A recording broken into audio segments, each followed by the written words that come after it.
Maatii Waaqayyoo akkam jirtu nagaa keessan jirtu ani nagaa kootan jira. Sooma Maariyaamii yookiin sooma filchitaa jechuun maal jechuudha? Manni amantaa keenyaa Ortodoksii sooma torba qabdi. Qannoona isheetiin kan murteessitu. Isaan keessaa soomni filchitaa yookiin soomni Maariyaamii isa tokkodha. Maal jechuudha?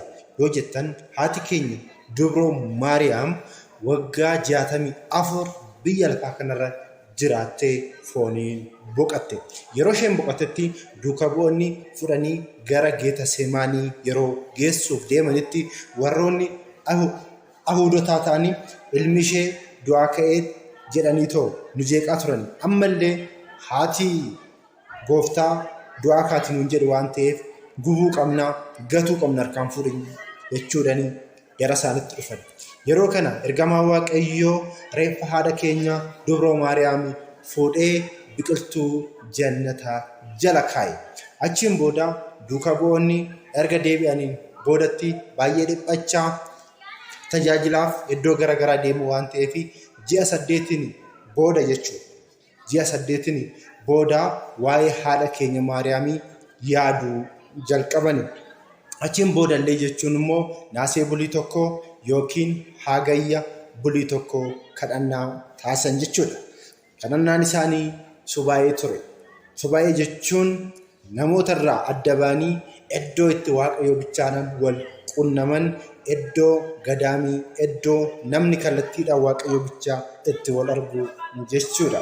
Erga kanatti taasisanii boodatti gooftaan keenya Iyyesuus Kiristoos haadha isaa reeffa fidee hagayya bulii 15 yookiin naasee bulii 15 fidee akka awwaalan ni taasise. Achiin booda erga isaan awwaalaniin boodatti immoo haati keenya guyyaa 3 booda humna ilma isheetiin du'aa akka kaate manni amantaa keenyaa ni barsiifte jechuudha.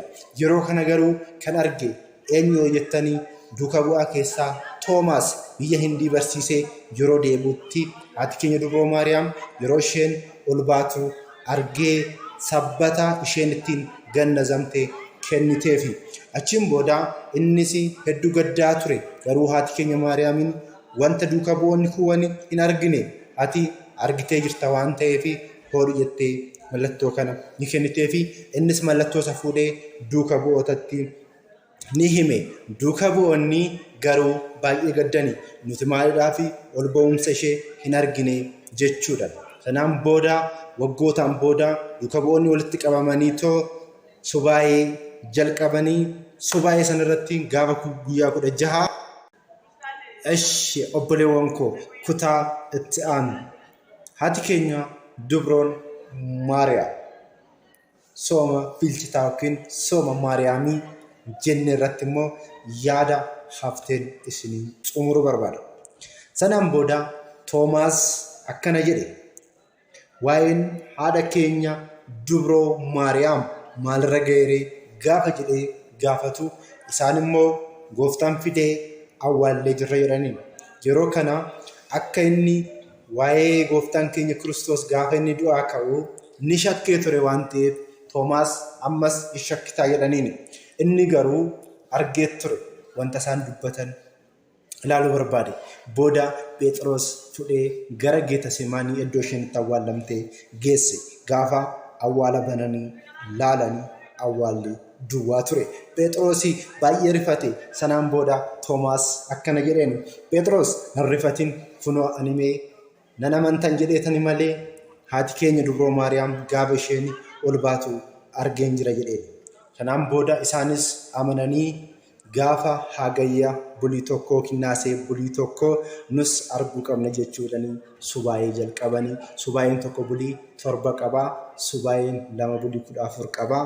Gaafa guyyaa 16 yookiin gooftaan keenya Iyyesuus Kiristoos haadha isaa fidee dubroo Maariyaam akka manbarii taasisuudhaan yookiin akka taabootaa iddoo itti dhiigaa fi foon isaa itti qophaa'u taasisuudhaan qulqullicha Phexros immoo luba lammaffaa taasisuudhaan qulqullicha Isxifaanos immoo daaqonii taasisuudhaan ofii isaatii immoo dursaa lubootaa ta'uudhaan qiddaasee qaddasanii dhiigaa fi foon isaa isheefis duuka bu'ootaafis kennee guyyaa itti gooftaan keenya deebii isaaniif laate.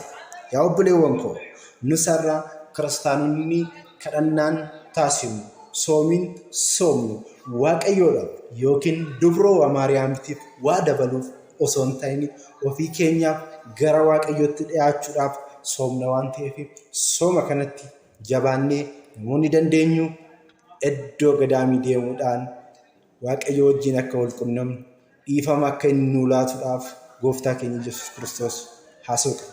Asirratti waan tokko hubachuu qabna.